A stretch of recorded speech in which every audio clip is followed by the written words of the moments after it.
Hey, everybody. I hope you are still doing well, still staying sane, still staying up to date on everything and checking in on your family and all that good stuff. Today, we are going to try to make a quick discussion, but a super important discussion on sound isolation.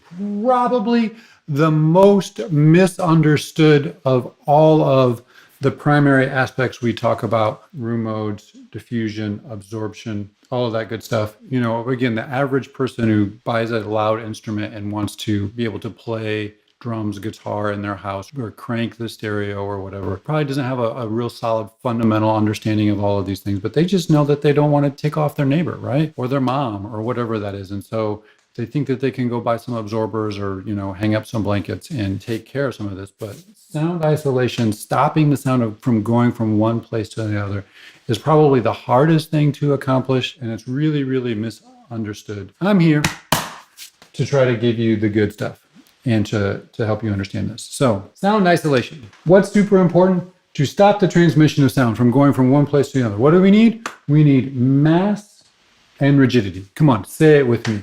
Mass and rigidity. Mass and rigidity. You know what else we need? Mass and rigidity. And a couple more things. Mass and rigidity. That's fundamentally more important than anything else, how you stop the transfer of sound from going from one place to another. Like I said, you don't do this by hanging up some blankets or by buying Oralex absorbers on the wall, like some people think you do, or putting up egg cartons or whatever like that. This is a very expensive proposition. It's difficult. It's one of the most expensive parts of the studio construction process to do this right.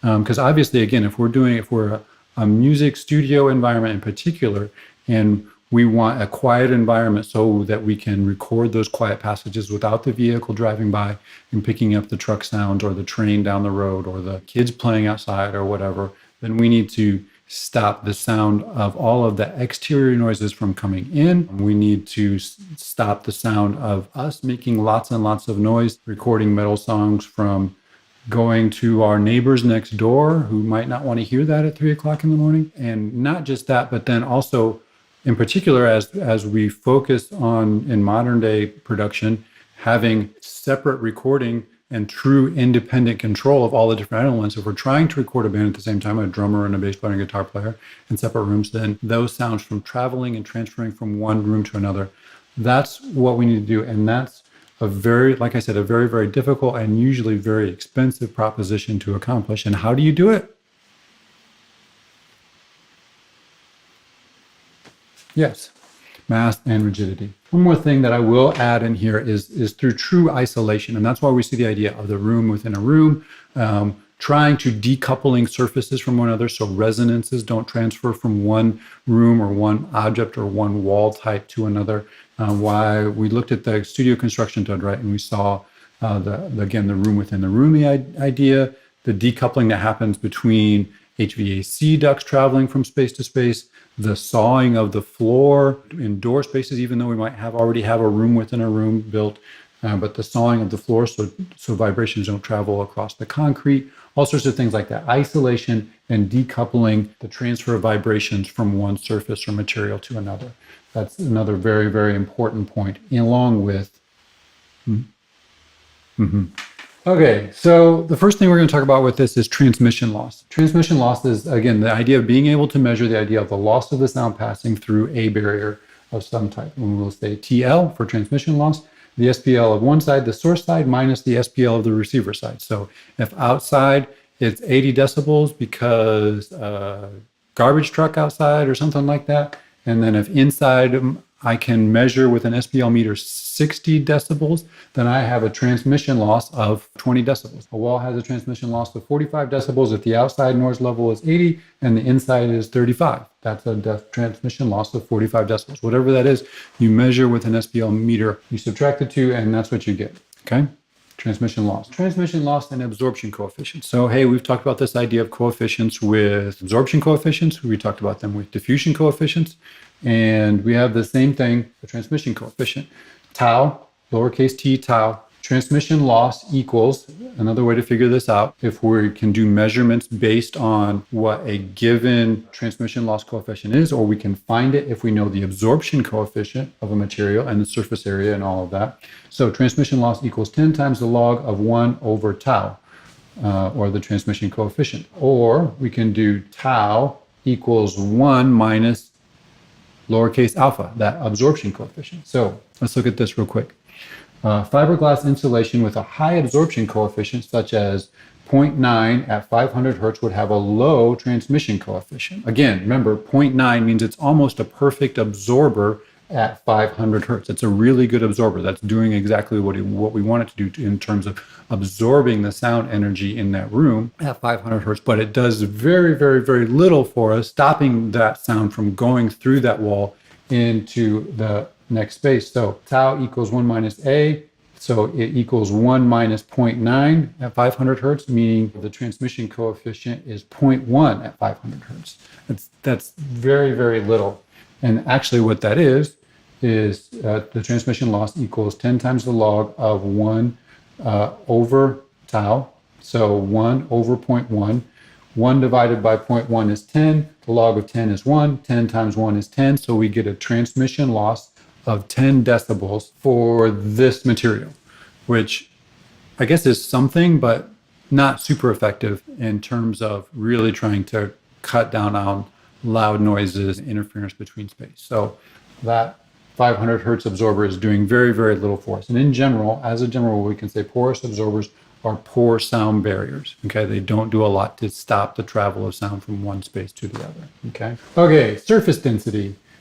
This is another way to calculate and look at transmission loss in terms of when you're doing building and construction and remodels and whatnot, stuff like that. So a few things to take into account. One is using the pound per square foot to figure transmission loss. And there are, again, like we looked at, charts that have the absorption coefficients and diffusion coefficients of different materials. Same thing for transmission loss. And so that there are different resources and charts that you can look at that have basic building materials and their transmission loss based on their pound per square foot at different frequencies. And so here, and sorry, this is pretty pixelated, I'm sure, in terms of what you can see, but we have the different frequencies we talked about before: 125, 250, 500, 1K, 2K, 4K. And we have how many decibels of transmission loss it has at those different frequencies: 12, 15, 24, 29, 33. And so you can see that that gets to be more effective at stopping frequencies from traveling through it at increasing frequencies, as is always the case, almost always the case. There's always an exception to the rule, right? And so that was an asbestos sheet. Brickwork, plastered and concrete and chipboard has that number of decibels of transmission loss at each one of those standard frequencies that we just talked about. And there are different ways to find this information on different forums and building forums and studio forums and whatnot like that. But a couple general rules to take away and to think about. As a general rule, two things are always true, usually true. And that is that as we double the mass, the increase of transmission loss is 6 decibels. And as we double the frequency, the increase in transmission loss is 6 decibels. What does that mean? Before I go, I got a slide that shows us, but we'll just say, as a general rule, what do we say? If we have 30 decibels of transmission loss at 500 hertz, as I go up 1 octave or double the frequency to 1K, I'm going to have about 36 decibels of transmission loss at 1K. I'm going to have about 42 decibels at 2K. I'm going to have about 48 decibels at 4K, so on and so forth. And as I double the mass of a wall, if I have a 100 pound per square foot wall and I have 30 decibels of transmission loss, if I turn that into a 200 pound per square foot wall, I'm going to have 36 decibels. As a general rule, if this is what it is in theory, as a general rule, a couple of things are true. One, it's usually closer to 5 in practice than it is in theory. And 2, there are always exceptions and things that change based on resonances that happen with materials. Let's go ahead and look at this chart. So we just kind of talked through that. Here's a chart that kind of tries to show that It's always, I think, a little bit of a weird chart to wrap your head around because I think it's trying to show a lot of things. But here we have the wall weight in pound per square foot, 2 pounds per square foot, 5 pounds per square foot, 10 pounds per square foot, 20, so on and so forth. And transmission loss in decibels, 20, 25, 30, 35, 40, 45, 50. Transmission loss in decibels. Here we have different frequencies that show how these things are related. Again, as we double the frequency, we get 6 decibels of transmission, an additional 6 decibels of transmission loss. As we double the mass, we get an additional 6 decibels of transmission loss. So let's pick something. Let's try to pick something here. Let's go 500 hertz. No, we already did 500 hertz. Let's go to 250 hertz and go to a wall weight of 10 pounds per square foot. If I double the frequency, I get an additional 6 decibels of transmission loss.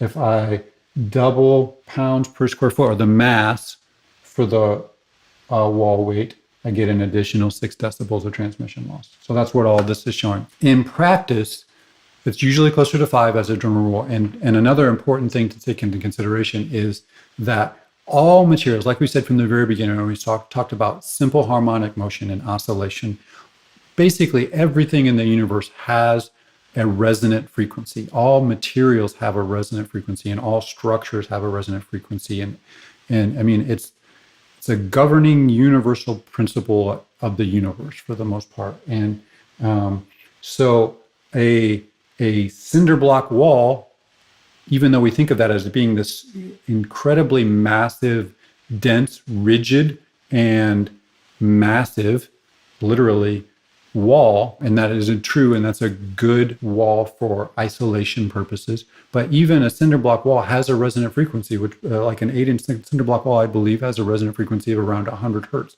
meaning at 100 hertz, even that cinder block wall is going to resonate a bit. And if it resonates, that means it's going to have the ability to transfer some of that sound to the other side of that cinder block wall. And so what is it, 4 or 6 millimeter piece of glass has a resonant frequency of around 5K. So glass, as a general rule, is a very, very, very bad isolator, and windows are one of the big problem spots for isolation in studios. But specifically, as you get to the resonant frequency of that glass, it's going to do a very, very poor job because it's going to resonate. And as it resonates, it's going to pass those frequencies through to the other side. Here's another thing that's very similar to, as we've talked about previously. We talked about absorption coefficients, right? Then we talked about an average, which was noise reduction coefficient. And we have the similar thing here.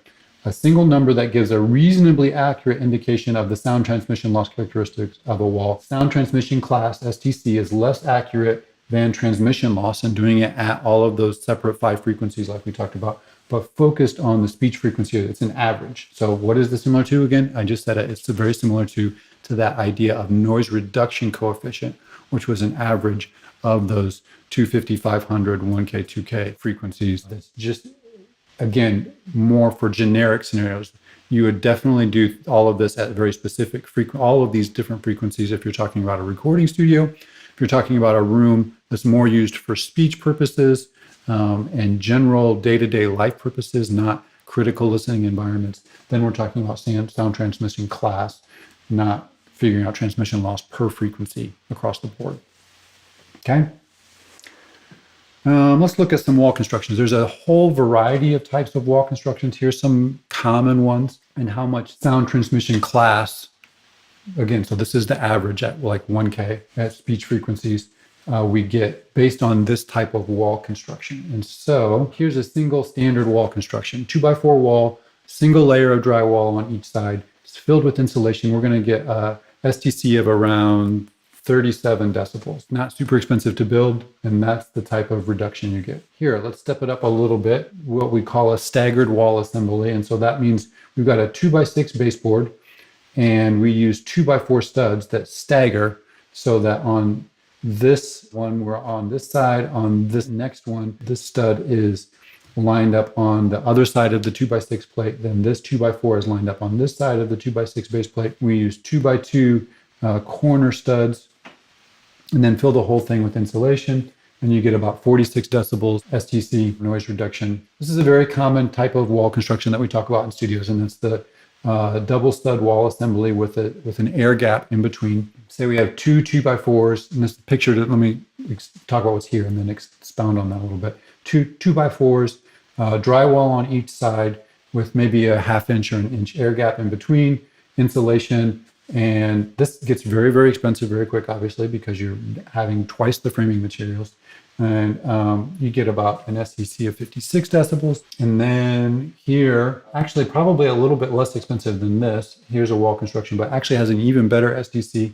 And that is, here we have a 2x4 wall design, drywall, insulated, what is called quiet clips, or basically a decoupling clip to remove some of the resonance to the drywall. And so the drywall is then framed on, and we have 2 layers of drywall, but we actually have green glue, which again we talked about when we looked at the studio construction thread, which is basically something that increases the rigidity of the drywall, so the drywall can't flex as much. So the drywall isn't just screwed together, it is glued together through the green glue that massively increases the rigidity of the drywall.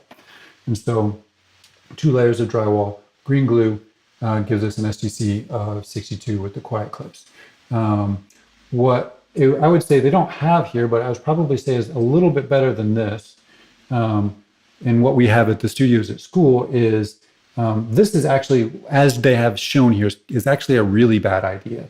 I grabbed this picture from online just to show you some of the wall construction types and that. From the picture, it looks like they have the same diameter of drywall, and they have the same both 2x4 wall construction with the spacing. And you never want to, whenever possible, I should say this, whenever possible, you should use different depths for each one of these materials that you double up. So let's say if we have 2 interior walls, the best case scenario is to do a 2x4 wall and a 2x6 wall. And that's because if you have 2 2x4 walls, they have the same resonance. And so it actually can be worse to have 2 walls or double up your drywall if they are the same dimension or the same weight, because it will actually increase the resonance, whatever the resonant frequency is for that material, and you'll have increased pass-through because of that increased resonance. So ideally, here you have a 2x4 wall and a 2x6 wall, and then maybe if you're only having single layer drywall, you have 5/8 drywall and 1/2 inch drywall or something like that. Better yet, you do 2x4 wall, 2x6 wall. On this side, you have 1/4 inch drywall and 1/2 inch drywall that are glued together.